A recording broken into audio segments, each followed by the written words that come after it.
한 주간의 정치권 핫 이슈를 속속들이 들여다보고 있습니다. 정치토론 왈가왈부 유용합니다. 오늘도 세 분 모셨습니다. 김유정, 진성호 그리고 김광진 전 의원 나오셨습니다. 안녕하십니까? 안녕하세요. 네. 자, 조금 전 오늘 오후에 박근혜 전 대통령에 대한 1심 선고 공판이 내려졌죠. 이례적으로 전국으로 생중계됐고요. 징역 24년에 벌금 180억이 선고됐습니다. 세 분 다 보셨을 것 같은데요. 우리 진 의원께서 먼저 좀.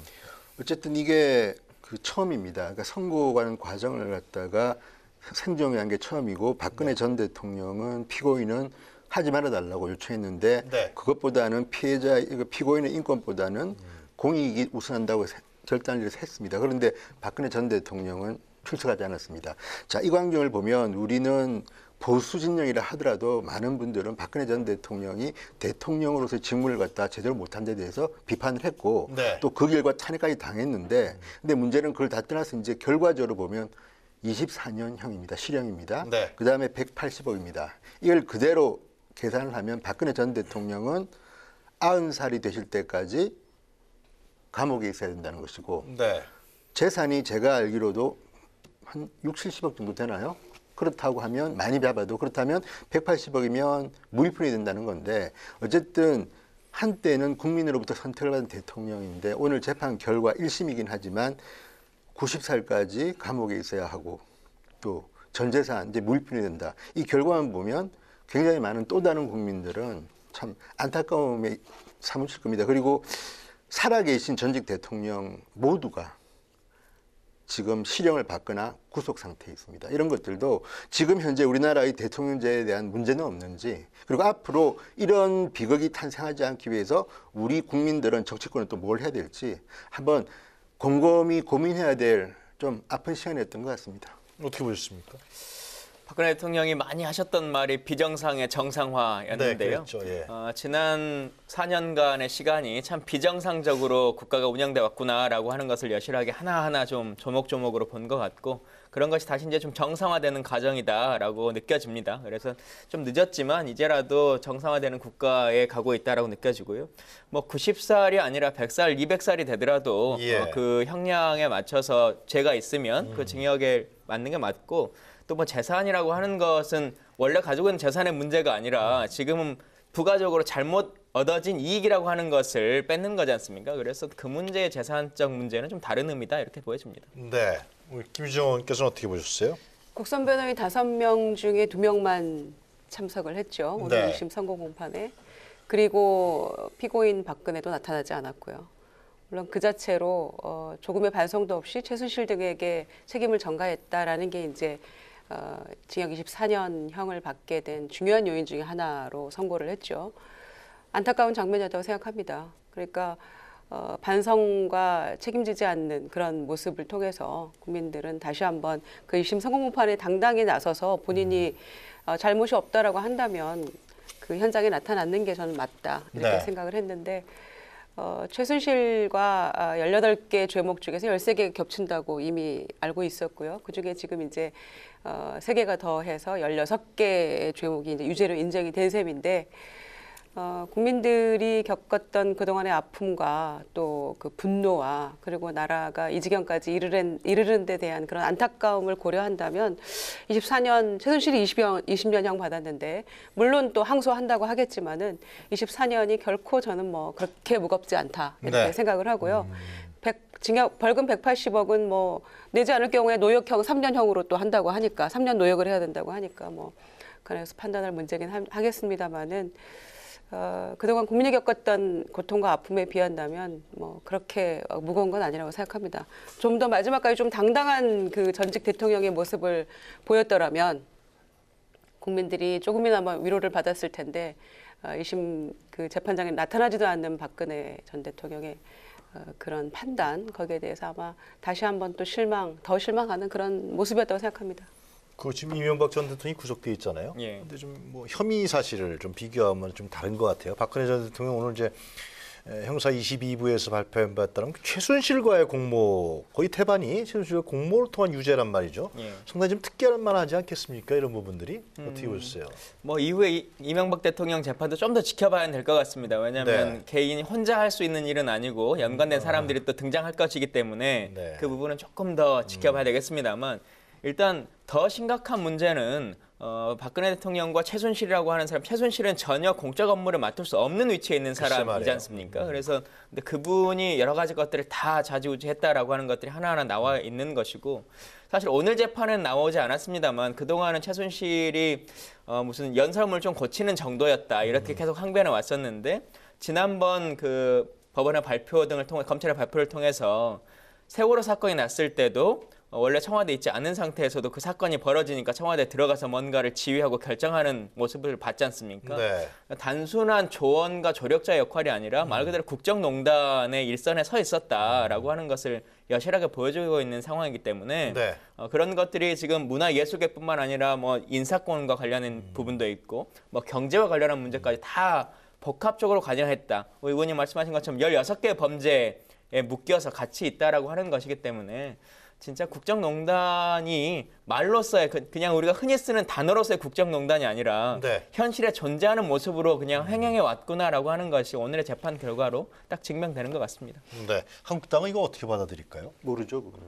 지금까지 공식적인 코멘트는 나오지 않았죠. 그런데 네. 문제는 어쨌든 박근혜라는 대통령 후보를 낸 정당이기 때문에 글쎄 말이에요. 책임질 부분은 책임져야 되고 사과할 부분은 사과해야 되는데 과연 그동안에 자유한국당이 제대로 했는가에 대해서는 비판의 소리도 높고 네. 또 뭐 일부 하긴 했습니다만 근데 어쨌든 그 당시 박근혜 전 대통령과 함께 이런 국정농단에 참여했던 분들이 제가 볼 때는 친박 실실한 몇 분은 지금 당을 떠났으나 네. 국민들한테 완전히 씻겼을까. 그리고 또 이런 거는 있습니다. 저는 어쨌든 개인적으로는 박근혜 전 대통령은 아무리 변명하고 싶어도 변명하기 힘들 만큼 죄를 진 건 사실입니다. 그런데 과연 24년형에 맞을까? 또는 대통령이란 자유 때문에 생긴 그 뇌물에 관한 거는요. 제가 볼 때는 물론 박근혜 전 대통령은 잘못했지만 그 전 대통령들도 제가 볼 때는 수사를 안 했을 뿐이지 그 주변의 분들이나 가족들은 상당히 여기에서 자유로울 수 없다고 봅니다. 검찰의 수사 의제 문제인데 그렇다고 하면 미래를 생각해야 되는 것이고 그렇다고 제가 뭐 박근혜 전 대통령을 옹호하자는 건 아닙니다. 네. 그렇기 때문에 저는 개헌이 중요한 것이고 지금 정치권이 앞으로 어떻게 해야 될 게 중요한데 특히 저는 문재인 정부의 지금 그 장관이나 청와대 참모들이나 중요한 이유가 자 이걸 봤습니다. 봤는데 또 이분들이 같은 일을 하게 되면 이제는 앞으로는 정말 살아남으면서 국민들로부터 정말 배반에 대한 심판을 받을 거기 때문에 네. 앞으로 더 잘해야 되는 것이고 저는 그래서 법 제도의 개혁이라든지 개헌이든지 다 필요한 거는 해야지 안 그러면요 아무리 인간이 선하다 하더라도 권력 지금과 같은 대통령 구조화에서 과연 대통령의 참모들이 또는 대통령의 가족들이 자유로울 수 있을까. 저는 물론 깨끗한 분들도 계시겠지만 참 그 유혹으로부터 탈출하기 힘들다. 그래서 이번 사건을 계기로 문재인 정부부터는 정말 깨끗한 알겠습니다. 정부가 되기 위해서 노력해야 될 거로 보입니다. 마지막으로 하나만 동정론이 일어날 거라고 보세요. 어떻게 보세요? 저는 동정론이 뭐 비중을 보자면 크지는 않을 거지만 그래도 네. 여전히 있을 이유는 뭐냐면 왜 우리 박근혜 대통령만 이렇게 당해야 하나는 여론이 분명 있긴 있습니다. 그런데 문제는 그렇다 하더라도 그 영향이 그렇게 크지는 않을 것이고 다만 이제 이번 지방선거의 지역에 따라서는 조금 영향을 줄지도 모르겠다는 생각이 듭니다. 알겠습니다. 하여튼 오늘 역사적인 선거가 이루어졌는데요. 뭐 국민들 입장에서 너무나 안타깝고요. 또 어떻게 보면 불행한 것 같은데요. 정치권에서 다시는 이런 일이 일어나지 않도록 정치인들도 각성해야겠습니다만 제도적이고 법적 장치도 반드시 필요하다. 그렇게 말씀드릴 수 있을 것 같습니다. 자, 이번 주 역시 정치권이 다양한 이슈들로 가득했죠. 이 왈가왈부가 준비한 토론 주제는 무엇인지요. 첫 번째 주제부터 화면으로 만나보시도록 하겠습니다.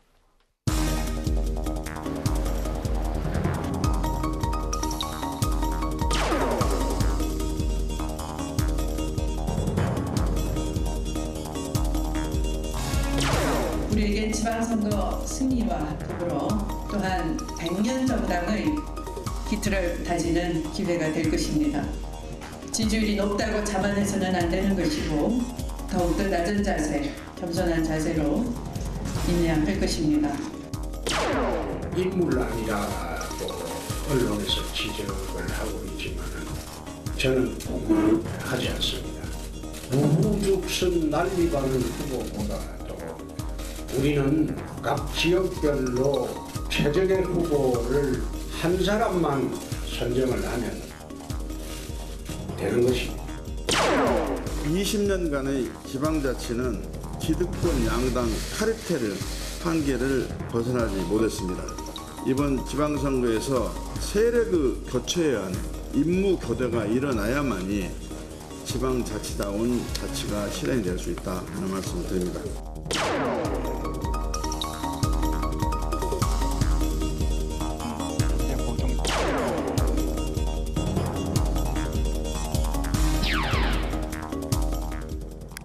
네, 왈가왈부 오늘의 첫 번째 주제는 이제 한 2달 정도 남은 것 같은데요.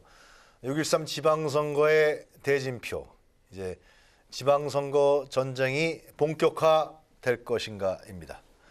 자, 이제 2달 앞으로 남아있는 지방선거 초반 판세가 어떤지 좀 한번 오늘 좀 점검해 보도록 하겠습니다. 우리 김유정 전 의원께서 초반 판세 한번 좀 정리 좀 해주시죠. 네, 저희 얼마 전까지 한 80여일 남았다 이랬는데 벌써 60여일 글쎄 말입니다. 예. 월요일인가 싶으면 벌써 금요일이고요. 그래서 아마 이제 그 지역에서 뛰고 있는 그 예비 후보들 네. 얼마나 지금 초조하게 바쁘게 하고 요즘에 있을까. 저도 아침에 출근할 때 보면 그냥 명함 네. 많이 받습니다. 예. 네, 그래서 뭐 하여튼 모든 분들 고생하고 계시는데 초반 판세는 우선은 뭐 압도적으로 민주당이 지금 여당이 그렇죠. 유리한 상황이라고 뭐 한마디로 얘기할 수 있을 것 같습니다. 네. 뭐 지지율이나 뭐 이런 여러 가지 여건을 봐서도요. 뭐 문재인 대통령의 지지율도 뭐 굉장히 지금 고공행진이고 그런 상황이어서 뭐 누가 봐도 여당이 굉장히 유리한 그 상황 속에서 좀 출발하고 있다 네. 이렇게 그 얘기할 수 있을 것 같고요. 지지율과 더불어서 지금 여건도 남북 정상회담에 뭐 북미 정상회담 포함해서 뭐 굉장히 그 주변 여건이 좋긴 합니다만 그 결과에 따라서는 또 상당히 그게 이제 돌발 변수로 작용할 수도 있다 이렇게 보여지고요. 또 이 지방선거가 갖는 의미가 문재인 대통령이 취임하고 지금 이제 1년 남짓해서 갖는 그렇죠. 첫 번째 중간평가적 성격을 갖는 그런 선거라는 점에서 모두가 이제 올인할 텐데 네. 모든 정당이 민주당은 수성하려고 할 것이고 그리고 이제 지난 지방선거 때 그 빼앗겼던 지역에 대해서 되찾아오려는 그런 의지가 강할 것이고요. 그리고 야당 입장에서는 어떻게든 정권 심판론을 가지고 불을 지펴서 좀 승리로 이끌어가려는 그런 그 의지들이 강할 거라고 생각하는데 그런 상황이기 때문에 지금 그 후보들이 빈익빈 부익부인 것 같아요.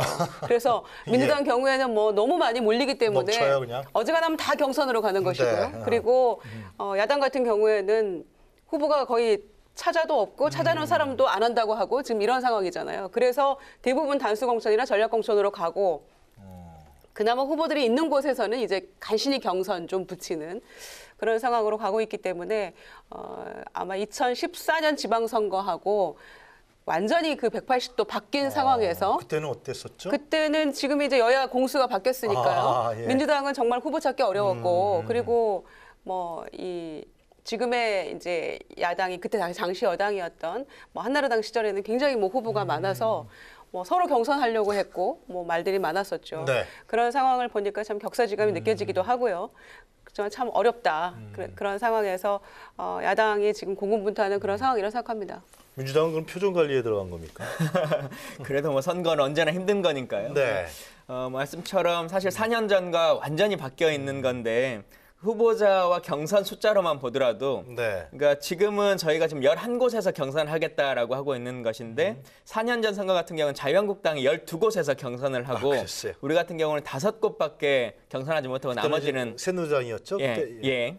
아, 그렇죠. 새누리당이 12곳에서 경선을 하고 당시에 민주당은 5곳만 경선할 수밖에 없고 나머지는 후보가 없어서 단수공천하는 네. 이런 상황이었는데 지금은 우리가 흔히 험지라고 불리워졌던 지역들도 다 해볼 만하다라고 하는 생각들이 있고 또 여론조사 지표도 꽤 높은 걸로 나오기 때문에 여러 도전들이 좀 많이 있는 상태이고요. 네. 그럼에도 불구하고 어쨌든 마지막까지 선거의 결과는 알 수가 없다. 그리고 또 소위 말하는 샤이 보스라고 하는 것도 또 있을 수 있기 때문에 마지막 투표장까지 헌신을 다해보자라고 하는 생각입니다.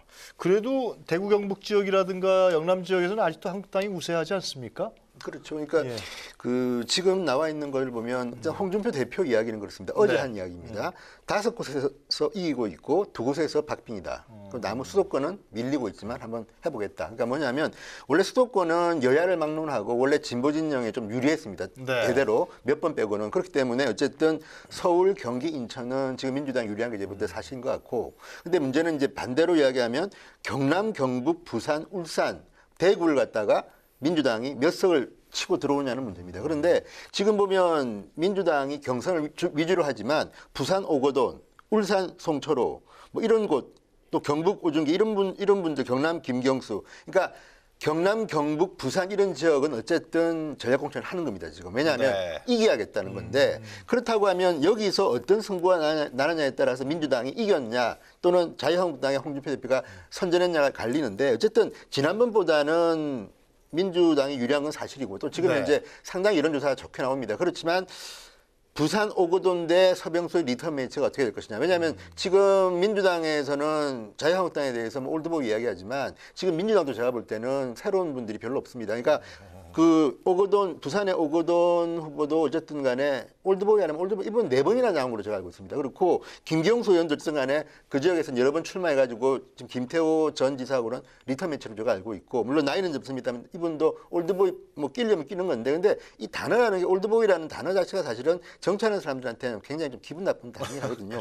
게다가 그 최문순 지사 같은 경우는 제가 볼 때는 이번에 평창올림픽이 워낙 성공적으로 이뤘기 때문에 잘해서 아마 경쟁자가 없는 것 같고 그렇다 그러면 이런 오거돈, 김경수 이런 분들하고 민주당 이 후보들하고 자유한국당의 김태호, 서병수 이런 분들하고 어떻게 붙느냐인데 제가 볼 때는 부산은 지금 박빙이라고 이제 하지만 부산 네. 현지를 가보면 해볼만 하다는 서병수도 해볼만 하다는 여론이 있기 때문에 잘 모르겠습니다. 다만 이제 문제는 충청도가 저는 중요하다고 보는데 충청도요. 충남을 지금 홍준표 대표는 박빙이라고 보는 겁니다. 그러니까 예. 여의도 연구원 여론조사는 그렇다고 하는데 또 박수현 전 대변인 같은 분들이 뭐 어쨌든 간에 별로 좋지 않은 일들이 있었기 때문에 대전, 충남, 충북에 대해서는 이번에는 좀 민주당이나 자유한국당이나 한번 박빙이 몇 군데 대전은 오히려 뭐 홍준표 대표 이야기는 이기고 있다고 주장하니까 네. 여기는 굉장히 충청도는 굉장히 치열한 전쟁터가 될 것이다. 근데 이제 문제는 수도권인데 수도권에서 관건은 저는 서울이라고 봅니다. 다른 지역은 지금 여론조사만 보면 사실 좀 힘든데 서울은 안철수라는 흥행 카드가 등장할 경우에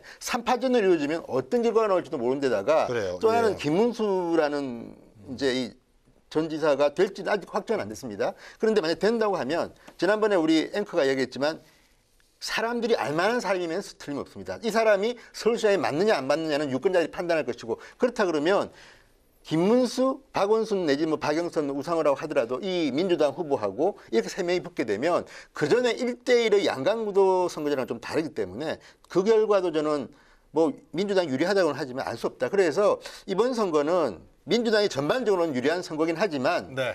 충청도, 경남, 부산 또는 울산, 울산은 지금 김기현 후보가 유리하다고 이쪽은 주장하니까 이런 곳에서 굉장히 재밌는 게임이 진행되고 또 5월 달에 북미 회담 결과에 따라서 상당히 표심이 흔들릴지도 모른다는 생각이 듭니다. 그래요.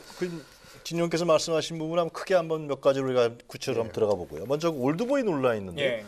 그 민주당에서 먼저 얘기하신 거예요? 근데 올드보이라고 하는 용어에 대해서 네. 사실은 올드보이라고 하는 용어가 나이가 들었다라고 하는 걸 지금 지칭하는 것이 아니라 네. 언제적 분들이 지금도 계속 이 정치를 하는 것이냐라고 하는 것에 대한 항변이지 않습니까? 근데 그걸 갑자기 나이적 측면이라고 하는 걸로 단정지어서 아니, 저는 정치를 오래 하신 분은 당연히 나이가 들었잖아요. 근데 그것과는 좀 다른 의미인 거죠. 그래요? 네, 그래서 노인이 이 정치를 하냐라고 하는 문제 제기를 하는 것이 아니라 왜 예전에부터 그 했던 정치의 수준에서 벗어나지를 못하고 있느냐라고 하는 것에 대한 문제 제기인 것이거든요. 그래서 네. 이건 뭐 노인 폄하인 것처럼 뭐 얘기하시는 거 이것은 어찌 보면 정치인들이 알면서도 의도적으로 그렇게 만들어 가려고 하시는 것 같은데 네. 유권자의 수준이 예전과는 달라져서 그렇게 하는 말들에 좀 예전에는 그 노인 폄하나 이런 게 좀 먹혔지 않습니까? 근데 네. 지금은 아무런 반향이 없다라고 하는 것을 볼 수 있는 것 같고 네, 말씀하셨던 것처럼 사실 뭐 오거돈 후보나 저희도 몇몇 분 같은 경우 여러 번 출마하신 분들이 계시긴 합니다. 근데 네. 그것과는 별도의 문제로서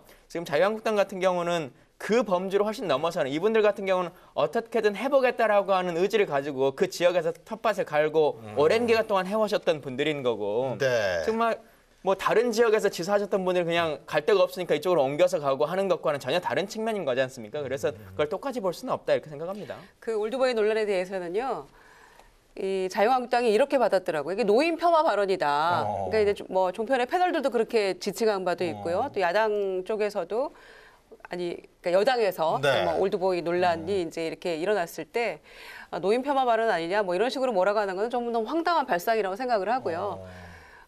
그 올드보이가 신상감이 떨어진다라는 것의 다른 표현인 거죠. 이게 물리적 나이로 치면은 김태호 지금 후보 같은 경우도 50대 50대고 김경수 후보도 50대인데 그거를 동일선상에서 올드보이라고 할 수 있겠습니까? 그러니까 같은 50대인데 그래서 그거는 조금 자유한국당이 너무 억지다 이렇게 생각을 하고요. 신선감이 떨어지고 오래 봐왔던 그리고 딱히 특별한 후보가 없다는 것에 대한 그런 지칭하는 것이라고 생각을 하고요. 네. 또 하나 그 올드보이라는 것이 굉장히 식상하고 지금 국민의 시대 정신과 떨어진 그런 후보들이 지금 정해졌다라는 것에 다른 표현이라고 생각을 합니다. 이를테면 김태호 후보나 또 김문수 후보나 네. 이인재 후보 모두 다 이인재 후보나 그 김문수 후보 같은 경우에는 박근혜 전 대통령 편에 서서 그렇게 옹호하는 발언들을 쭉 해왔었고요. 탄핵 찬성하고 뭐 탄핵을 반대했지. 탄핵 예. 반대하고 예. 그다음에 이제 그 김문수 후보 같은 경우도 또 태극기 집회에서 굉장히 그 함께 그 박근혜 전 대통령 옹호하면서 행동에 옮겼던 그런 네. 후보잖아요. 그런 점에서 또 김태호 후보 같은 경우에는 그 이명박 전 대통령의 4대강 사업을 뭐 굉장히 잘한 것이다라는 표현 등을 포함해서 지금 구속되어 있는 두 전직 대통령에 대해서 특히 이제 회자되고 있는 이 3명의 후보들이 네. 뭐 굉장히 옹호하고 그런 발언을 했기 때문에 이 국민들의 이 정서와는 굉장히 괴리감 있는 후보들이 아닌가 그런 발언을 비추어봐서 그런 차원에서 올드보이라고 하는 것이지 뭐 생물학적인 나이를 가지고 얘기하는 건 아니잖아요. 그래서 그 네. 자유한국당이 너무 억지스럽게 그거는 받아들이고 있다 이렇게 생각합니다. 근데 저는 이제 그 부분에서는 이인재 후보나 김태호 후보 같은 경우는 2016년까지 현직 국회의원을 했던 분입니다. 그러니까 굉장히 오래전 사람이 아닙니다. 쉽게 하면 지금 민주당의 많은 후보들이 제가 볼 때는 지사나 시장 후보들이 뭐냐면 얼마 전까지 국회의원 하다가 낙선한 분들도 꽤 있고 제가 볼 때는 뭐 이런 분들 꽤 있는데 이걸 갖다가 그걸 가지고 본다면 제가 볼 때 김태호 의원은 따끈따끈하고 나이도 50대 중반이고 뭐 그렇게까지 할 건 아니고 또 하나는 김태호 후보는 지금 언론이 자꾸 친박 뭐 이런 이야기를 하는데 네. 이분은 친박한테 박해받은 사람입니다. 그러니까 이명박 대통령이 국무총리로 내세우면서 박근혜 대항마로 이야기했다가 오히려 유탄을 맞은 분이기 때문에 그래요? 친박은 아닙니다. 그러니까 그건 분명히 해야 되고 또 두 번째는 우리가 이 이야기를 할 때 중요한 것은 그 지역의 행정가로서 얼마나 그 지역을 발전시킬 거냐에 대한 논의가 있어야 되는데 지금 저는 안타까운 것은 거기에 대한 비전 같은 이야기는 별로 없고 오히려 저는 민주당의 서울시장 후보 경선에서 네. 지금 우상호 뭐 의원이나 박영선 의원이 박원순 시장을 비판하기도 하고 그런 식으로 해서 정책 토론을 해야지 지금 같은 경우는 다 이런 식으로 또는 저는 김문수 지사는 좀 다릅니다. 왜냐하면 김문수 지사는 논란이 좀 될 수도 있다고 보는 거는 경기도지사를 하신 분이기 때문에 서울시장에 나올 때는 저는 비판은 당연히 나올 수 있지만 네. 이것도 김문수라는 정치인은 개인이 돌파해야 될 문제입니다. 내가 경기도지사를 2번 했기 때문에 서울시장으로서 이런 일을 하겠다고 돌파하면 되는 것이지 그거는 다른 후보가 더 나은 이야기를 해야지 그건 아니라고 보고요. 또 지역에서도 보면 지금 뭐 유정복, 서병수 다 현직이고요. 네. 나이로 이야기하면 사실 오거돈 후보가 연세는 좀 많으시고요. 그래요? 그럼에도 불구하고 저는 아니 미국의 그 정치 선진국인 미국의 트럼프 대통령도 연세가 지금 1은 넘지 않았습니까? 그런데 지금 우리가 올드보이라는 이분들 다 그 사람보다 어린 사람들인데 네. 그걸 가지고 나이를 가지고 이야기하는 건 절대 아닌 것 같고 다만 저는 이제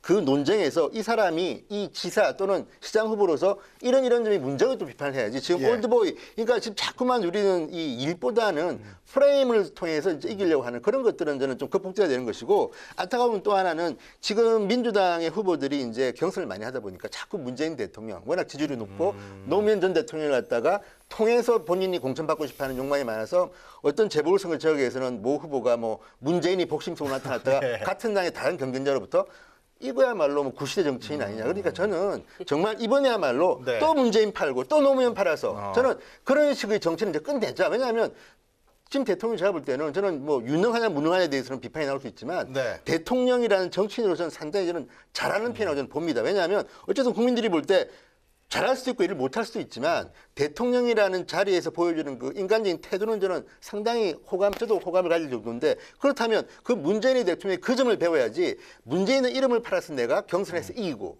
또 선거에서 이기겠다? 저는 그래서 지금 민주당도 좀 위기라고 부르는 이유는 이렇게 문재인 대통령에 참 의지하려는 후보들이 많을수록 네. 진짜 본선 게임에서 토론이 시작되고 정책이 시작되면 이런 분들은 질 수도 있다. 그래서 저는 이번 지방선거를 지금 현재 여론조사상으로는 50%에 뭐 좌우하는 민주당의 지지율이 있기 때문에 유리하긴 하지만 지금 제가 이 이름을 쭉 보니까요. 민주당에도 눈에 확 띈다든지 정말 참신하다 이런 분들 아니 박원순, 박영선 제가 의원할 때 2011년에 다 나와가지고 또 그때도 경선했던 분인데 또 나온 거 아닙니까 지금. 그렇다 보면 네. 민주당도 솔직히 말하면 그 내용을 들여다보면 네. 당 지지도, 대통령 지지도에 기대려고 하지 말고 정말 인물 경쟁력으로 좀 승부해라. 저는 그 충고를 드리지 않을 수가 없는 게 이건 명단입니다. 그러니까 자꾸만 자유한국당 보고 올드보이라고 하는데 네. 민주당도 제가 볼 때는 올드보이들이 참 많구나. 그건 그러니까 스스로 좀 겸허하게 해야지 지금 그런 식으로 자꾸 상대방 후보를 비판할 때는 아니다. 우리 당부터 잘하자. 이런 말씀 드리고 싶습니다. 일단 뭐 저희가 올드보이가 생물학적 나이가 아니다라고 하는 걸 누차 말씀드렸는데 다시 한번 또 생물학적 나이의 문제로 끌고 저는 가셔서 그렇게 이야기한 적 없습니다. 그건 조금 그쪽도 안타깝게 생각을 많다는 하고요. 이야기죠. 그 얘기 좀 해주세요. 지금 친문 마케팅 해갖고 예. 이게 선관위에서는 이 규제 방침을 밝혔는데 추미애 대표는 2014년, 16년에 준해서 쓸 수 있다 이렇게 얘기했단 말이죠. 예. 일단 그 전에 그 또 말씀하셨던 그 우리 당의 후보들부터 아하, 예. 걱정하라라고 하는 문제는 여러분 모르겠습니다. 다른 일반 패널이 말씀하시거나 뭐 교수님들 말씀하시면 또 다른데 자유한국당에서 그 문제 제기를 할 만큼의 상황은 훨씬 더 이쪽이 시급하시니까 그 고민을 먼저 하셔야 될 것 같고. 각 당을 대표한 자리이기 때문에 예. 그럼 할 수 없어요. 미안합니다. 그렇게 말씀하시면 될 것 같고요. 일단 친문 마케팅 이 부분이 일반적인 선거 구호나 현수막에 쓰는 것을 재단하거나 하겠다라고 하는 것은 아니었습니다. 기본적으로. 그러니까 그 최종적으로 뭐 여론조사를 돌리거나 하는 경우에 대표 경력을 쓰지 않습니까? 근데 예. 그 경력에 있어서 일정 정도의 제한을 두겠다라고 하는 것이지 본인의 어깨띠를 하거나 선거 홍보물을 만들 때 그런 모든 것을 제한하겠다라고 하는 것은 아니어서 그 부분은 충분히 문재인의 복심이든 뭐든 이런 걸 쓸 수 있는 것이고요. 그리고 그런 걸 썼을 때 그게 통할 거냐 말 거냐라고 하는 것은 전혀 어울리지 않는 사람이 아무리 복심이라고 다녀도 말도 안 되는 소리라고 사람들이 유권자가 평가하면 안 되는 것이겠죠. 그게 통할 만한 사람이냐 아니냐라고 하는 결정이 있는 거고 그걸 통해서 이후에 뭐 말씀하신 것처럼 토론에서 컨텐츠 이런 것이 부족으로 떨어질 수도 있다라고 하는 걱정을 하시는데 그것도 그 후보가 감당해야 될 문제인 것 같아서 뭐 그럴 문제점까지는 발생하지 않을 거다 이렇게 보여집니다. 그런데 상당수의 후보자들이 대통령 지지율이 높으니까 자신의 어떤 커리어라든가 자신의 어떤 그 경력, 자신의 어떤 내용을 이렇게 한다기보다도 대통령 지지율에 기대서 하니까 지방자치선거의 어떤 본령이 훼손되는 거 아니냐 이런 지적이거든요, 결국은. 근데 일단 네. 이 정부가 문재인 정부라고 하는 걸 표명하기도 하지만 더불어민주당의 정부다라고 하는 걸 대통령이 계속 말씀하시지 않습니까? 네. 지방자치를 하거나 아니면 지금 보궐선거를 치르는 이 모든 과정에 있어서도 이분이 당선되면 혼자만 정치를 하는 것이 아니라 더불어민주당이라고 하는 걸 통해서 그리고 대통령과의 친분이나 이런 것들을 통해서 또 할 수 있는 일들이라고 하는 것이 현실 정치에 있는 것인데 네. 그게 이 지역에 도움이 된다. 그리고 선거에도 충분히 효과를 볼 수 있다라고 하면 쓸 수 있다고 생각합니다. 네. 이 친문 마케팅 쓸 수만 있다면 이기려고 나온 후보들이 마다할 이유가 없습니다. 그리고 뭐라도 쓰려고 그러겠죠. 그렇죠. 본인이 노무현, 문재인 예. 뭐 그 전 현직 대통령과 연관이 있고 또 그 어떤 뭐 청와대 비서실이건 일을 했다고 하면 당연히 쓰고 싶어 하죠. 그리고 그거는 누가 말릴 수 있겠습니까? 왜냐하면 지금 당원 50%, 그다음에 국민 50% 여론조사 할 때 그렇죠. 그 두 분의 이름이 들어가면 일단 10% 이상 확 올라간다는 거예요. 이 사람이 누군지도 모르는 가운데 이름도 못 들어본 사람이지만 올라가기 때문에 어떤 후보든 내가 쓸 수 있는 그 경력만 가지고 있다면 당연히 쓰고 싶어 하는데 지난번에 이제 그 민주당 당내 선관위에서 이게 쓸 수 없도록 됐다 이렇게 결정이 됐다가 다시 최고위에서 이제 오늘 뒤집어진 거죠. 그래서 최종적으로 사용할 수 있도록 되어 있기 때문에 아마 뭐 굉장할 겁니다. 그러니까 이거를 또 글자 수 제한하는 것도 있고요. 몇 자로 줄여서 여론조사 할 때 뭐 김대중 정부로 할 건가 이를테면 김대중 그 대통령 시절에는 김대중 정부로 할 건가 뭐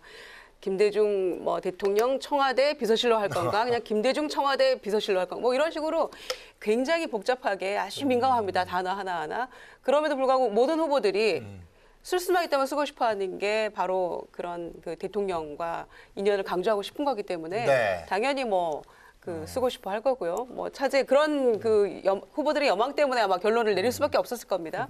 그런 상황인데 뭐 그렇다고 해서 이제 그 중에는 자질이 있는 후보도 있고 또 전혀 이제 무관한 후보인데 이름 팔아서 하려고 한다라는 비난도 감수해야 되겠지만 뭐 후보들은 이기려고 나오는 선거이기 때문에 저는 뭐 그건 당연히 누구나 네. 자유한국당이 그 박근혜 전 대통령 문제가 생겼을 때 탄핵 심판 그 탄핵 선고 받았을 때 분리하려고 했던 그 정서 그대로 민주당에서는 어떻게든 문재인 대통령과 연결고리를 찾으려고 하는 거는 당연한 저는 한국당 후보들은 정서라고 생각을 바로 합니다. 그겁니다. 그러니까 친박 옛날에 저는 기억하는 게 저는 그때도 비판했습니다. 친박 마케팅 얼마나 했습니까? 친박 후보들이 그러니까 박근혜 대통령 친하다는 후보들이 심지어는 친박이 너무 많으니까 친박 간별사까지 나타났습니다. 그때 다른 정당에서 얼마나 비판했습니까? 또 하나 여론조사 전문가들 이야기 들어보면요, 자기 대표 경력 2개를 갖다 들어서 여론조사를 하는데 네. 거기다가 근데 문재인 뭐 후보 캠프에 뭐 했다 또는 뭐 과거 같으면 이제 박근혜 캠프에 무슨 본부장 그러면요.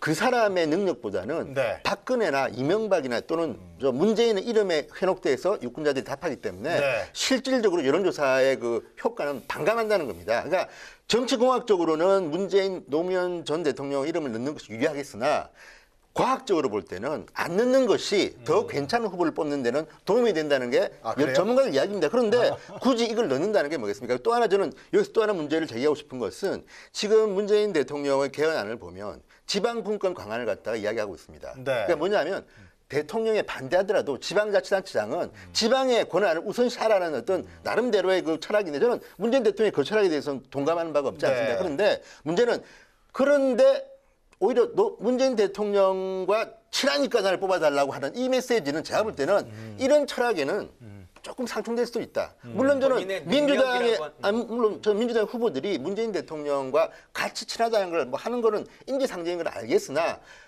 그것을 위주로 해서 캠페인을 하고 그것을 위주로 해서 자기 경력을 써가지고 여론조사를 더 많이 하고 네. 자 그런 태도야말로 정말 우리가 앞으로 적폐청산 또는 뭐 민주화에 가는 길에서 그건 우리를 가로막는 길이기 때문에 저는 네. 이런 것들은 고치자 이런 말을 드리는 알겠습니다. 겁니다. 근데 그것이 친함이라고 하는 걸로 단정지어서 말씀하시는 것은 조금 무리가 있다고 생각하고요. 그러니까 이걸 경력이라고 하는 것을 말하는 거지 않습니까? 경력은 다시 말하면 지난 시기에 있었던 자신의 능력을 말하고 있는 건데 자기가 청와대에서 일할 만큼의 능력이 있었다든지 아니면 자기가 어떤 캠프에서도 어느 정도 위치에 오를 만큼의 능력이 있었다든지 네. 라고 하는 것을 말하는 것이어서 단순하게 그냥 문재인 대통령을 좋아합니다라고 하는 걸로 여론조사를 하는 게 아니지 않습니까? 내가 그 분과 어떤 일을 할 수 있었고 그 자리라고 하는 것이 그 정도의 검증 절차와 어떤 업무 능력이 네. 필요하다라고 하는 것을 증명하는 것이기 때문에 저는 이 자체가 능력이다 이렇게 보여집니다. 한자가 맞는 말씀이지만 청와대 근무했다는 건 저는 인정합니다. 그렇지만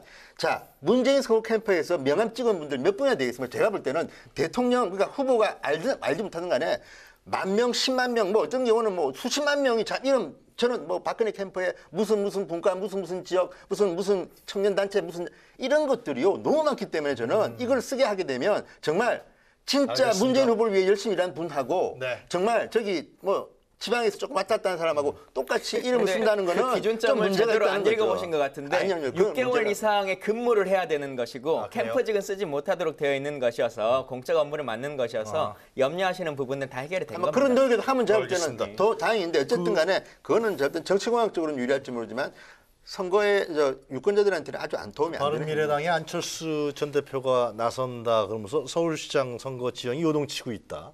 민주당에게도 상당히 경각심을 불러일으키고 있다. 그래서 결선 투표로 이제 바꿨다 이런 얘기가 있는데 어떻게 보세요 지금? 그것과 결선 투표가 연관된다고 전혀 그건 생각되지는 아니에요? 않고요. 네. 예, 자체적으로 우리가 광역 그 시도에 나오시는 분들이 서울뿐만 아니라 여러 곳에서 네. 이제 다수의 분들이 출마하다 보니까 결선 투표에 대한 요구가 다 있었습니다. 뭐 광주도 있었고 그 다른 지역들도 다 있어 왔던 거여서 받아들인 게 맞겠다라고 네. 하는 생각을 했었고 뭐 처음에는 조금 조용조용하게 선거를 치르는 게 좋지 않겠느냐라고 하는 생각들이 좀 있었다가 그래서 선거라고 하는 것이 흥행이 좀 돼야 되고 컨벤션 효과라고 하는 것을 통해서도 좀 더 붐업을 하는 게 좋다. 그리고 여러 명의 후보가 나올 경우에는 한 30% 정도씩을 나눠 먹는 상태에서 조금의 차이로 이기는 것보다는 네. 1대1의 구도까지 다시 한번 가보는 것이 진짜 더 좋은 후보를 뽑아서 상대방의 후보와 본선을 치렀을 때 진짜 능력 있는 후보를 찾을 수 있다 이런 결정을 내렸기 때문에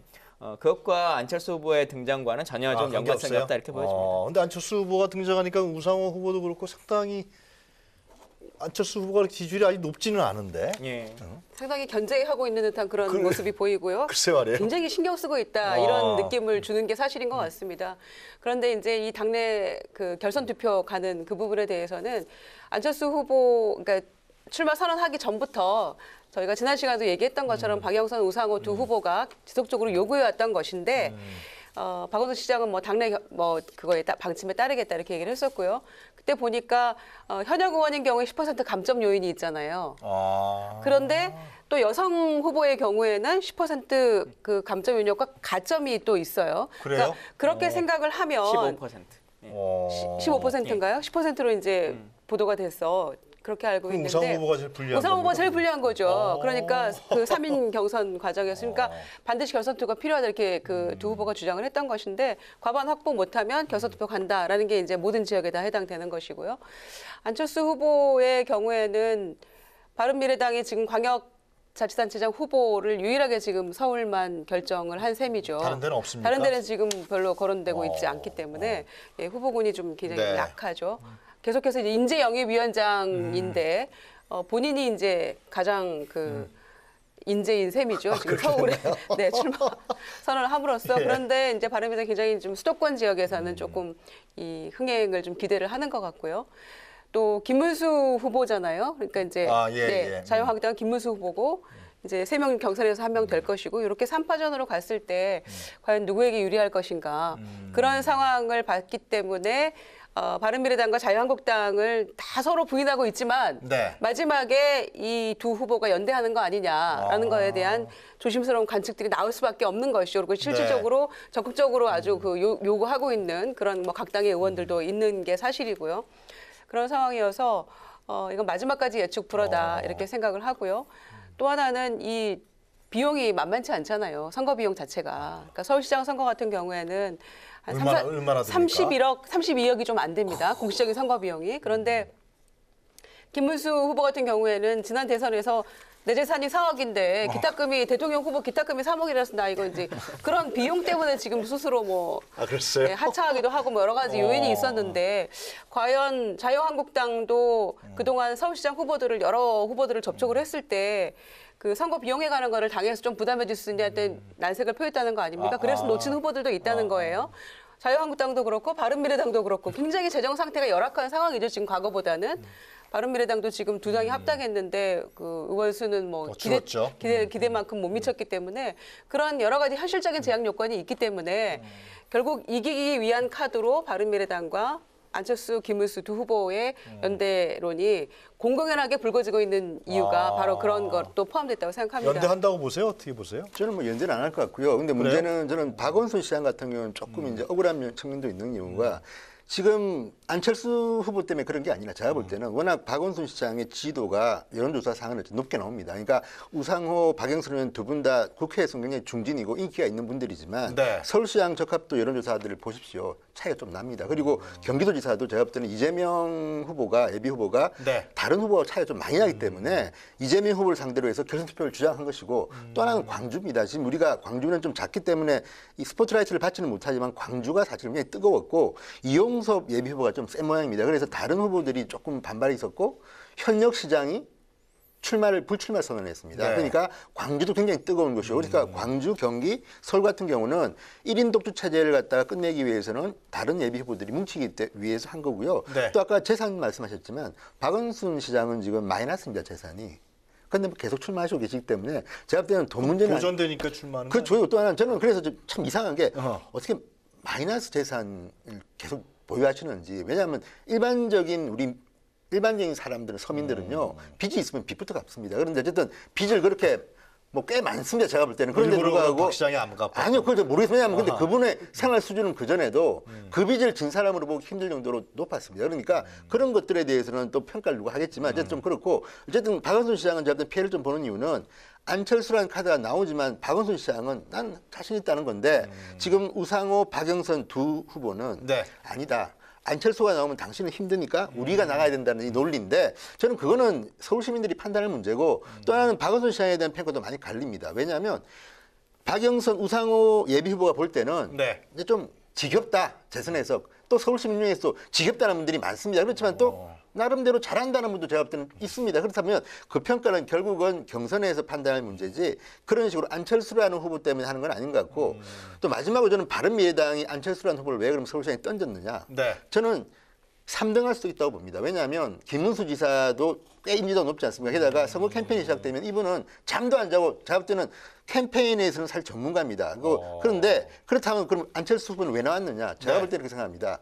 지금 바른미래당은 참 다른 알겠습니다. 정당에서 말씀드리기 그렇지만 광역단체장에 우리가 알만한 분들이 지금 출마한 분들이 거의 없습니다. 그렇다 그러면 안철수가 내가 지더라도 2등 하든 3등 하든 간에 서울시장 나와가지고 캠페인 내내 안철수의 얼굴이 알려져야지 바른미래당에 지금 전국에 출마한 그분들 있지 않습니까? 예. 구청장 후보, 군수 후보 이런 분들이 안철수야 안철수 나도 안철수하고 친해 이렇게 이야기할 수 있는 거지 만약에 안철수 후보마저 출마 안 한다고 치면요 제가 볼 때는 바른미래당은 지금 지방선거에서 상당히 힘듭니다. 이게 선거의 속성이고 어쨌든 자유한국당이나 민주당은요 아니 우리 후보 지사 후보 있잖아. 그분 봐. 나 그 사람 친해 그러면 뭐 할 수 있는데 그렇기 때문에 지금 바른미래당이야말로 제가 볼 때는 위기다. 네. 안철수 후보가 웬만큼 투표를 못하면요. 다른 지역도 저는 굉장히 위험하다고 봅니다. 그래요. 사실상 바른미래당이 대주주인데 안 나간다면은 선거가 매우 어려워진다고 봐야죠. 네. 그 6.13 지방선거 관련은 더 얘기할 부분들이 이제 계속 있을 것 같아요. 예. 예, 그 다음 시간에 우리 김 의원님 기회를 예. 드리고 지금 국회 얘기를 좀 해보도록 하겠습니다. 국회가 간단치 않아요, 그죠? 자, 두 번째 저희들이 준비한 주제 국회 관련인데요. 화면으로 먼저 만나보시도록 하겠습니다.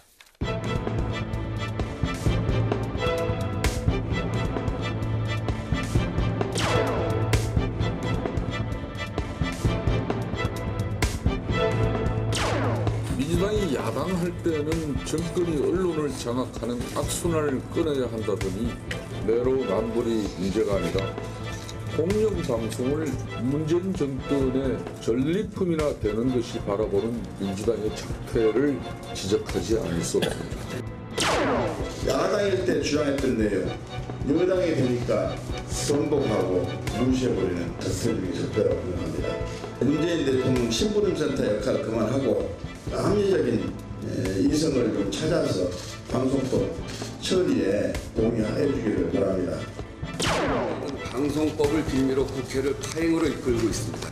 민주당이 야당 시절에 낸 법안이므로 반드시 처리하라고 하는 논리를 펴고 있는데 그렇다면 자유한국당 김성태 원내대표와 바른미래당 김동철 원내대표가 각각 발의한 국민투표법을 이번에 반드시 처리해 주시기 바랍니다.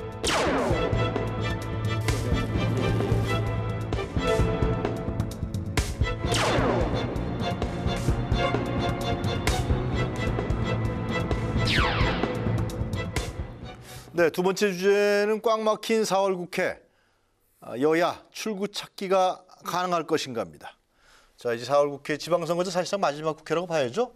5월 달에는 그렇죠. 네. 열어도 별로 안 오시겠죠, 국회의원들이. 그죠? 예. 극적인 합의가 된다면 뭐 원포인트 국회 정도 열릴 수 있겠지만 예. 네, 공식적으로는 지방선거 전 마지막 임시국회라고 봐야죠. 4월 국회에 사실상 뭐 개헌 문제라든가 지금 뭐 여러 가지 현안이 걸려 있는데 지금 이제 들고 나온 분이 특히 바른미래당에서 방송법 개정 문제로 피켓도 들고 막 그랬죠. 네. 뭐 왜 그런 겁니까?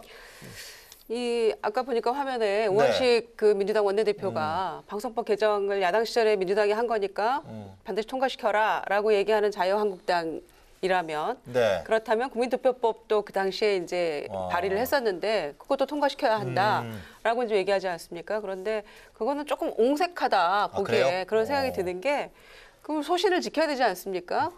야당 시절 다르면 여야가 바뀌었다고 해서 소신을 저버린다면 말이 안 되는 것인데 신의를 저버리는 것이라고 저는 생각하는데 여당 대표가 그러면은 본인들이 방송법 개정을 어떻게 할 것인가에 대해서는 얘기하지 않고 네. 개정안에 대해서 뭐 자유한국당 국민투표 지켜라 이렇게 얘기하는 거는 조금 옹색하다. 여당으로서 조금 격이 떨어진다 이렇게 생각을 하고요.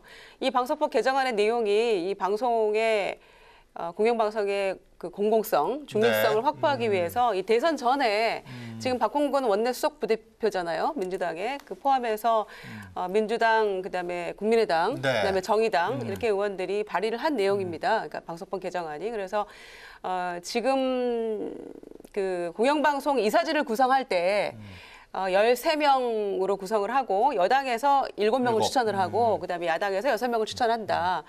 그리고 특히 사장을 그 선임을 할 때에는 3분의 2 이상의 이사에 찬성으로 한다라는 네. 것이 이제 골자입니다. 그래서 그렇게 해서 조금 그 공공성과 중립성을 확보해 보자라는 것이 이제 굉장히 그 절실한 마음으로 2016년에 발의를 한 것인데 네. 지금 이제 여당이 되고 나니까 마음이 바뀐 거죠. 그래요? 그리고 작년에 그 문재인 대통령이 취임을 하고 난 이후에 방통위원회 이제 업무 보고를 받을 때 이 방송법 개정안에 대해서 보고를 받고 이제 대통령이 아마 그 민주당의 변심에 결정적 작용을 했다. 대통령의 그 방통위 업무 보고 때 하신 그 얘기 때문에 얘기인즉슨 기계적인 균형을 맞추게 하는 것은 무난한 사람이 올 수는 있지만 소신껏 할 수 없는 그런 네. 문제가 있기 때문에 이 개정안에 대해서 이제 뭐 제고해야 한다 그런 취지인 거죠. 그래서 민주당이 지금 주춤하고 있고 그런 상황에서 이제 자유한국당이나 다른 야당에서는 아우성인 거죠.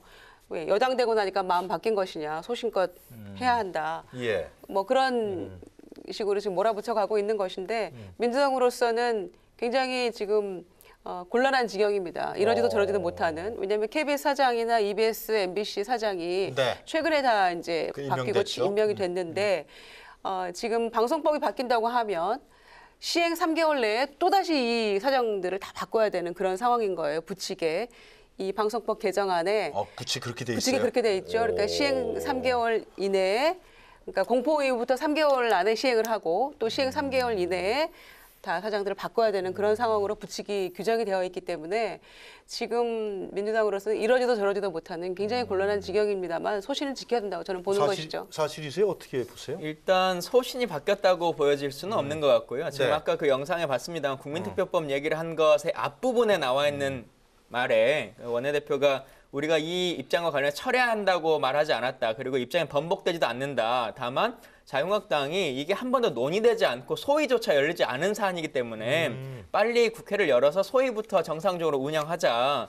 지금 이 법이 2016년 7월 달에 말씀하신 것처럼 박홍근 의원이 법안을 냈습니다만 비슷한 법들이 그 이후에도 최혜선 의원, 강효상 의원, 이재정 의원 그 이후로도 계속 나왔거든요. 그래요? 그러면 관련한 내용 중에서 추가할 부분 추가하고 병합할 건 병합해서 논의를 시작해야지 법안을 가지고 얘기할 수 있는 것인데 다른 법안은 그냥 거론하지도 말고 이 법 그대로만 통과할 것을 약속해라 라고 하는 것은 네. 국회 정상적인 시스템상 맞지 않다 이렇게 보여집니다. 그럼 지금 그 소위는 열리고 있나요? 지금 안 열리고 있죠. 안 열리고 있어요. 예. 소위는 여야 같이 해야 아니 되겠죠? 그거는 예. 하자고 하면 당장 하죠. 왜냐하면 지금 바른미래당, 자유한국당이 똑같이 하자고 하는데 지금 그러면 이 법안심사소위를 하자 그러면 당장 하는 거죠. 이건 문제가 없고요. 또 하나는 소위를 지금 하자고는 계속 요청하고 있습니다. 그럼 하면 안 되는 하고 거예요. 있는 건 자유한국당이 안 아니요. 하고 있는 거예요. 그러면 말이 안 되죠. 왜냐하면 지금 자유한국당하고 바른미래당이 이것 때문에 지금 국회 보이콧 한다는데 그걸 안 한다면 그거는 말도 안 되는 거죠. 할 겁니다. 그건 문제가 아니고 제가 볼 때 지금 박홍근 의원이 좀 초점인 것 같습니다. 왜냐하면 지금 박홍근 의원이 사실은 그 당시에 지금 원내수석 예, 부대표죠. 그래서 그렇습니다. 원내수석 그래서 부대표입니다. 실질적으로 그래서 원내 그러구나. 협상을 주도하는 분이고 또 박홍근 의원이 나름대로 그 당시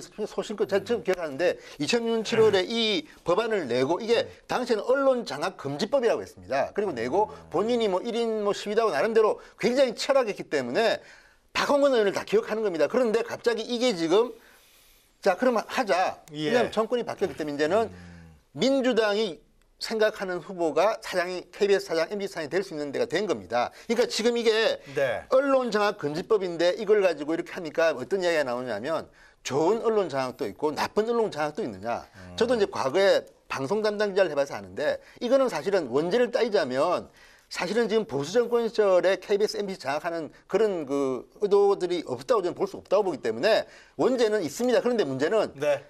김대중 노무현 정부 되니까요. KBS, MBC 구조 안 바꿉니다. 왜? 집권당이 볼 때는 유리한 겁니다. 그런데 반대로 정권을 뺏기면 계속 법을 바꾸자고 하는 건데 네. 그러면 지금 박홍근 원내수석 부대표가 당시 본인이 아마 미방이 관사했던 것 같은데 그래서 냈다면 이걸 바로 좀 해야죠. 왜 안 합니까? 저는 이거는 참 중요한 이유가 네. 이렇게 하면 중립적인 사람이 KBS, MBC 사장이 되는 겁니다. 그러면 누가 정권을 잡든 간에 KBS와 MBC는 정권에 휘둘리지 않는다. 근데 네. 제가 볼 때 저는 이명박 정권, 박근혜 정권, 노무현 정권, 김대중 정권 언제나 KBS, MBC 사장은 정치성에 휘말린다는 비판을 받았습니다. 그렇다면 이 논쟁을 끝내려면 저는 이걸 해야 되는데 네. 이거는 뭐 박연닝할 필요 없이 이거대로 해야 되는데 문제는 여당이 지금 되고 보니까 생각이 바뀐 것 같습니다. 이 아니, 문제는 근데 한번 논의를 제대로 해서 논의를 예, 제대로 하자는 것이 해야 지금 될것 여당의 입장인데요. 계속 회의를 하다 보면 계속 김대중 노무현 정부 얘기로만 계속 빠져나가시는데 아니, 이 상황으로 이러고 그냥 하면 다시 돼요. 들어가서 이대로 딱 하면 되는 거 가자면 아닙니까? 지금 우리는 회의를 하자는 겁니다. 회의를 열자라고 계속 욕을 하고 있는데 자유한국당이 지금 소위를 안 열고 참여하지 않고 있고 국회를 지금 참여하지 않는 보이콧 하시는 거지 않습니까? 그래서 그건 아니죠. 이걸 참여해야 한번 된다. 근데 아니, 이 법안을 그대로 자꾸 하나 고치지 않고 그대로만 받아라라고 하는 걸 지금 주장하고 계시기 때문에 아니 정상적이지 않다라고 그것도 하는 논의해야 것이죠. 되는 건데 문제는 보십시오. 지금 아까 개정 후 3개월 내에 이사진을 재구성하자는 이 부칙도요. 박홍근 의원이 만든 부칙입니다. 그러니까 그러면 부칙이라고 그대로 하는 것이 그걸 법안을 해주겠다- 조정하면서 아니 해주겠다는데 상임위에서든 법안소위에서든 아니면 법사위에서든 조정할 수는 있는 것이죠. 그런데 거기서 조정 내 자체가 금지되는 것이다라고 그 하는 당시 걸로 말씀하시면 안 박홍근 되는 거죠. 의원은 이거를 당장 해야 한다고 그때 그렇게 주장했고 아니 지금 그럼 이 박홍근 안 원안대로 하면 되는 거 아닙니까? 근데 왜 지금 그걸 일단 못 해주겠다는 건지 그러니까 저는 정권 잡고 안 잡고에 따라서 이렇게 예에 따라서 마음이 바뀐다면 안 되는 것이고 만약에 자유한국당이 지금 말씀하시는 것처럼 그렇게 자꾸 문제한다면 그거는 자유한국당이 잘못한 것이죠. 예, 근데 그게 지금 지금 잘못하고 있는 문제는 겁니다. 현재 상황이 딱 방송법 그겁니다. 개정 없으면 임시국회를 거부한다고 했을 때는 방송법 개정하는 요구 아닙니까? 지금 초등학생이 볼 때는 그렇습니다. 이 말만 보면 그런데 왜 안 합니까? 그러면 그거는 거기에 대해서 기술적으로 비판을 받아야 되겠지만 제가 볼 때는 그거는 실무적인 뭐가 문제가 있는지는 모르지만 원론적으로 볼 때는 박홍근 안 이대로 한다 그러면 반대 누가 합니까? 통과시키십시오. 그리고 앞으로 제가 볼 때는 알겠습니다. KBS, 예. MB 사장은 예. 좀 중립적인 사람이 와야 된다. 아니 근데 말이죠. 그런 생각이 듭니다. 13명이잖아요. 예. 거기서 3분의 2 이상이 돼야만 사장 선임이 된다 그러는데 그게 가능해요? 저는 근데 개정안으로 바뀌는 것도 좋다고 생각합니다. 아, 야당이 됐든 선분위기가요? 여당이 됐든지 간에 그래요? 자연스럽게 좀 뭐 방송국이라고 하는 것이 3분의 2가 찬성하려면 쉽지 않을 휘둘리지 텐데. 않는 방식으로 가는 것이 맞다 이렇게 보여지기 때문에 네. 다만 이제 세세한 부분들에 대해서는 법안이라는 게 조정은 되는 거지 않습니까? 지금 이 부칙 조항 같은 거 계속 이제 문제 제기하십니다만 네. 원래 법에는 뭐 새로운 그런 규정이 없습니다. 근데 이제 부칙을 연 것인데 근데 지금 상황에서 이제 막 취임을 한 것이라고 하는 현재의 상황을 고려했을 때 네. 뭐 바로 반영하진 않고 다음 뭐 때부터 뭐 반영하겠다라고 할 수도 있는 것이고요. 근데 그건 충분히 국회 안에서 조정할 수 있는 된다. 거다. 근데 논의 석상에 오지 않는 것이 지금 가장 큰 문제다 이렇게 생각합니다. 아 그래. 그거는 민주당 편의주의적인 발상이라고 저는 생각을 하는 거예요. 그러니까 야당 시절에는 굉장히 강하게 추진을 했고 반대하는 자유한국당 당시 여당이었죠. 그러니까 여야 공수가 바뀌었다고 해서 굉장히 태도들이 지금 변한 거 아닙니까? 그러니까 그때는 개정안에 반대하는 자유한국당을 굉장히 비판을 했고요. 그래서 그런 상황을 보면 도대체 2016년에 우리가 정권 교체 못할 거라고 생각을 한 건지 박홍근 의원 같은 경우에 그게 말이 안 되는 거고요. 그리고 당시에는 이 알겠습니다. 방송법 개정안이 최선의 가장 정의인 것처럼 그걸 반대하는 사람은 선이 아닌 것처럼 그렇게 하다가 네. 이제 와서 대통령 작년 그 업무보고 이후에 사실 태도가 바뀌었단 말이에요. 말씀 그러니까 한마디에 바뀌었어요. 그거는 온당한 여당의 집권 여당의 태도는 아니라고 생각합니다. 아무리 집권 여당이 알겠습니다. 아니 근데 대통령과 모든 비례- 법이 아니, 예전에 냈던 잠깐만요. 것을 원안 그대로만 해라라고 하는 것이 어디 있습니까? 아니요, 그러면 그러나 이 당시에 방송법 같은 여당 할 때 뭐 경우에는- 공수처법 이런 거 다 당시에도 냈었는데 그때 여당이 왜 근데 안 봤습니까? 그런데 보십시오. 그 개혁 입법을 반드시 통과시키라고 대통령이 얘기했던 그런 부분들에 대해서 강하게 국회가 도와달라 이렇게 얘기해놓고 그 안에는 방송법 개정안이 없었나요? 있었던 거예요. 그러니까 예를 작년 들어 대선 그러면 소위를 무렵에. 열어가지고 여당이 반대한다라고 하면 명확하게 우리의 잘못이다라고 하는 것을 올 텐데 지금은 우리가 반대한다라고 하는 것이 아니지 않습니까? 그러니까 회의에 여당이 오십시오. 아니에요. 여당이 솔직해질 필요가 있는 거죠. 지금 주춤하고 있는 게 사실이고 여당 내부에서도 이런저런 고민들이 있다는 건 사실 아닙니까? 지금의 이 MBC, KBS 사장 이 라인업 된 거에 대해서 그 이상의 좋은 카드가 금방 쉽사리 몇 개월 안에 찾을 수 없다는 게 고민을 공개적으로 민주당의 할 고민 수 있는 아닙니까? 것은 지금 문제 제기를 할 수 그러니까. 있는 것은 회의에 오셔야 되는 건데 솔직해져야 된다는 국회를 거죠. 보이콧하고 계시면서 그냥 알겠습니다. 추측만 하시면 안 되는 거죠. 마지막으로 짧게 간단하게 짧게 한마디만 드리면요. 추측은 아니고 저는 현실에 대해서 여야를 다 얘기하는 거예요. 비판하고 싶은 이유가 뭐냐면 저는 지난 박근혜 정권 때도 KBS, MBC 사장이 보면 너무 강한 분들을 시킵니다. 그러니까 네. 저는 지금도 기억하는 게 김대중 대통령 시절인데 그때는 김대중 대통령이 KBS 사장을 임명할 수 있는 권한이 있었을 때입니다. 사실상. 네. 근데 박건상, 그러니까 동아일보 기자를 했던 박건상 원로 언론인을 사장을 앉혔습니다. 근데 박건상 씨는 방송은 잘 모를지 모르지만 그래요. BBC다운 공정한 방송을 하기 위해서 노력을 했습니다. 그런데 문제는 최근에 각 방송사 사장 선임을 보면 전문인님에는 틀림이 없지만 칼라가 너무 분명하다. 그러니까 저는 박홍근 의원안이 참 좋다고 본 이유는 좀 중립적인 사람 시켜서 또 저는 좀 나이가 알겠습니다. 좀 있는 분들을 그러기 위해서는 이 안을 그래요. 빨리 통과시키는 것이 민주당을 위해서 좋을 것이라는 생각이 듭니다. 그 국민투표법은 한국당에서 왜 통과 안 시켜주는 아니 거예요? 한국당 통과요. 저는 이거 제가 그래요? 아니에요? 제가 화나는 게 뭐냐면 지금 현재 이게요. 예. 위헌 판결받은 게 언제입니까? 2014년이에요. 14년입니다. 예. 그러면 그때 그리고 그렇지. 사실상 그 법 바꿀 수 있는 데가 언제부터 2015년부터인가 16년부터. 바꿨어야 됩니다. 이거를 예. 지금 국회의원 하시는 분들 있잖아요. 네. 정신 차려야지. 그러면 그때는 국민투표법 이 통과 아니 위헌인데 이거를 갖고 그래서 저는 여기 19대 의원 계시지만 19대 20대 의원들 정말 직무유기 아닙니까? 직무유기 진작 했어야죠 이거를. 직무유기니까 지금이라도 아니, 빨리 해야 됩니다. 저는 지금이라도 해야 된다. 그런데 문제는 뭐냐면 근데 지금 안 되는 이유는 저는 심지어는 민평당에서조차 비판하는 걸 보면 저는 속에 뭔가 뭐 문제가 뭔지 제가 모르겠지만 이달 23일까지 이걸 하지 않으면 사실상 6월 저 지방선거 때 개헌투표 불가능합니다. 그렇다고 그러면 해야 되는데 저는 어쨌든 지금 의원들이 이거를 지금까지 들고 있는 것도 제가 볼 때는 지금 현재 19대 20대를 전부 다 직무유기로 국민들이 고소해야 될 상황이고 저는 어쨌든 제 개인적으로는 빨리 통과시켜야 되는 맞다고 봅니다. 그런데 지금 알겠습니다. 각 당끼리 이렇게 싸우는 이유는 제가 모르는 뭔가 있는 것 같습니다. 그건 제가 모르겠습니다. 뭐가 있어요? 지금 이제 뭐 다른 거는 다들 동의되시는 것 같고요. 뭐 근데 이제 이게 통과되면 뭔가 6월에 국민투표를 하겠다라고 하는 것을 정치적으로 선언하는 것처럼 보일 수 있기 때문에 자유한국당은 좀 반대하시는 것 같고 또 이제 예전의 선거와 지금 좀 변경된 선거 중에 가장 중요한 것이 재외 국민에게 투표권을 주느냐 아니냐라고 하는 문제가 있지 않습니까? 근데 예전에 2014년 이전에 만들었던 법들은 국민투표가 재외 국민들이 하지 않는 걸로 되어 있는데 이제 변경되면 재외 국민 투표를 하시는 거거든요. 그래서 6월에 국민투표를 하게 된다라고 하면 빨리 결정을 해야 네. 재외 국민 분들에게도 투표권이 부여된다 이런 겁니다. 자유한국당은 뭐 다른 뭐 지금 뭐 좀 딜을 하려고 그래서 안 하는 건가요? 뭐 여러 가지 그 생각 시나리오를 예. 가지고 있겠죠. 국민투표법이나 그다음에 뭐 개헌안을 받고 시기는 글쎄 조절하더라도 말이에요. 그리고 방송법은 개정해라. 뭐 이런 정도의 카드들을 가지고 있겠습니다만은 저는 그 모든 거를 떠나서 여야의 그 이해관계를 떠나서 이거는 헌법 불합치 판결을 내린 지가 지금 4년 가까이 되고 있는 건데 네. 국회가 책무를 다하지 못하고 있다 이렇게 생각을 하고요. 인정합니다. 그런 점에서 저는 민주당의 책임이 매우 크다 이렇게 민주당이요? 봅니다. 그렇죠. 이거는 국회에서 알아서 그러니까 지방선거 때 개헌 국민투표를 동시에 실시한다는 그 모든 걸 떠나서라도 이거는 진작에 미리 처리했어야 했어야 될 되는데. 문제고 해야 되는데 민주당은 가만히 손 놓고 있다가 청와대에서 나서서 그래요? 이거 국민투표법 개정해야 된다. 그 위헌이다. 대통령이 편지 쓰고 있고. 이렇게 하고 있는 이 상황이 저는 굉장히 무능한 여당의 모습이다. 대통령 지지율에 기대서 그냥 무임승차하고 있다. 네. 이렇게 저는 판단하기 때문에 알겠습니다. 이거 민주당이 반성하고 또 다른 야당들도 함께 이거는 국회의 책무를 다해야 되는 문제다. 개헌 여부를 떠나서 이렇게 생각합니다. 알겠습니다. 4월 국회의원 분명히 통과시켜야겠네요. 그렇죠. 근데 저는 평화당조차도 청와대 일방적 압력으로 해결될 일이 아니라고 이야기하는 걸 그래요? 보면 저는 평화당조차도 그건 뭔가 있는 것 같다는 생각이 듭니다. 알겠습니다. 자, 세 분이 준비하신 사진 한 컷 보도록 하겠습니다. 김광진 전 의원 준비하신 사진 한 컷 볼까요? 네. 봄이 온다. 좀 뭔가요? 제가 선택한 거는 이제 예. 봄이 온다입니다. 10년 만에 찾아온 봄 소식인데요. 가을이 온다라고 왔던 것 같은데. 예, 봄이 온다는데 지금 우리 방송하는 국회 윤육로도 벚꽃축제로 봄 축제지 않습니까? 근데 매년 찾아오는 봄뿐만 아니라 10년 만에 남북관계의 봄도 찾아와서 글쎄 말이에요. 예, 북한의 예술단이 우리에게 와서 공연했던 모습도 한두 달 전에 봤었는데 네. 우리의 예술단도 평양에 가서 이야기를 하고 가장 중요한 건 그냥 예술 자체의 문제를 떠나서 우리가 생각했었던 북한의 모습이라고 하는 것이 10년 전의 기억으로 너무 고착화되어 있었구나. 그것도 바꿔야 되겠구나라고 하는 것들을 많은 국민들이 느끼는 계기인 것 같습니다. 아, 그래요? 북한이 좀 변했다고요? 그렇죠. 예. 예, 알겠습니다. 자, 김유정 전 의원이 준비하신 사진 한 컷 보도록 하겠습니다. 네. 아리수가 문제인데요. 이 박원순 시장이 아리수와 함께 뭐 미래로 가자, 뭐 건강한 건강을 보장한다, 뭐 이렇게 지금 늘 강조해 왔었거든요. 네.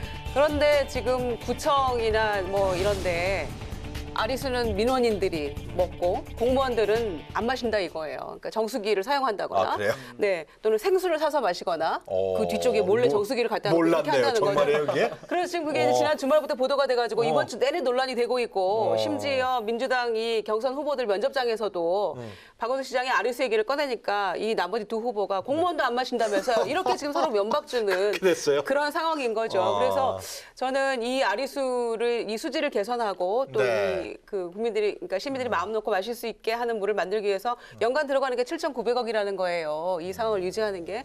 그런데 정작 구청이나 이 동사무소에서 공무원조차 마시지 않는 이 물이 무슨 소용이 있으며 공무원들이 신뢰를 못하는 모양이죠. 그렇죠. 아리수를? 그러니까 그런 상황이 보도가 되면 어느 국민이 그걸 마음 놓고 마실 수 있겠어요. 그러니까 네. 박원순 시장이 이 수도꼭지에서 바로 나오는 물을 뭐 입대고 마시는 사진도 나왔었고요. 아, 그래요? 정말 다양한 퍼포먼스가 연출이 됐는데 이런 정책들이 국민의 가슴 속에 진정 신뢰를 가지고 녹아낼 수 없다면 누가 이거를 믿고 혈세 낭비가 아니라고 국민들이 믿을 수 있겠어요. 그러니까 이런 것들은 더 이제 가관인 거는 이 보도가 나가자마자 각 구청에 정수기를 치워라. 이렇게 얘기를 하고 있다는 글쎄. 거죠. 아리수만 먹도록 해라. 그런데 아리수 음용대가 설치 안 된 구청도 있다는 거예요. 그럼 또다시 비용이 10억, 20억 들어가야 되는 것이고 또 매점에서 생수도 팔지 말아라. 이렇게 한다는 거죠. 그러니까 저는 모든 것은 과유불급이라고 생각하는 것이고요. 네.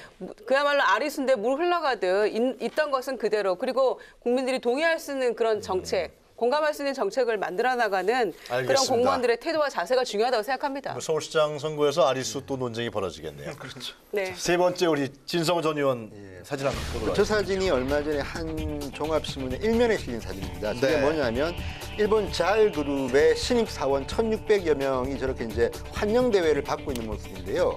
자, 지난해 일본 대학 졸업생의 91%가 취직을 했다고 합니다. 네. 이게 일본 역사상 최고라고 합니다. 지금 일본도 그렇고 트럼프 정부도 지금 트럼프 대통령이 비판은 받지만 경제가 너무 좋아서 경제 정책은 잘한다는 사람들이 훨씬 많습니다. 그러니까 전 세계적인 경제 호황이 시작되는 듯한 분위기인데 우리나라는 지금 청년 실업 때문에 문제가 많습니다. 제가 말씀드리는 것은 청년 실업을 문재인 정부가 하루아침에 올린다는 건 정말 어렵습니다. 그런데 문제는 방법론인데 자, 일본이 그럼 왜 저러냐? 지금 일본은 최저시급이 동경이 제일 높다는 동경도 우리 돈으로 하면 약 9,000여 원입니다. 그런데 지금은 최저시급 14,000원을 준다고 해도 사람을 못 구한다고 합니다. 네. 왜냐?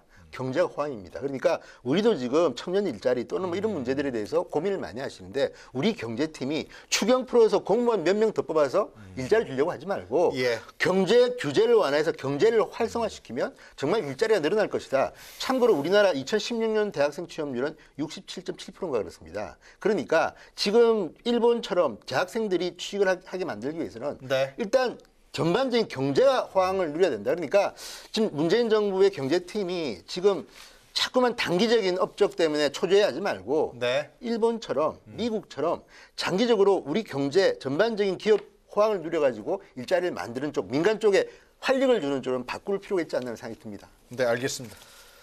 김관정 의원님 두 번째 나오신 거죠? 예. 하신 말 다 하셨어요? 예. 아, 네, 알겠습니다. 다음에도 나오셔서 또 하신 말씀 예, 많이 알겠습니다. 해주셨으면 좋겠습니다.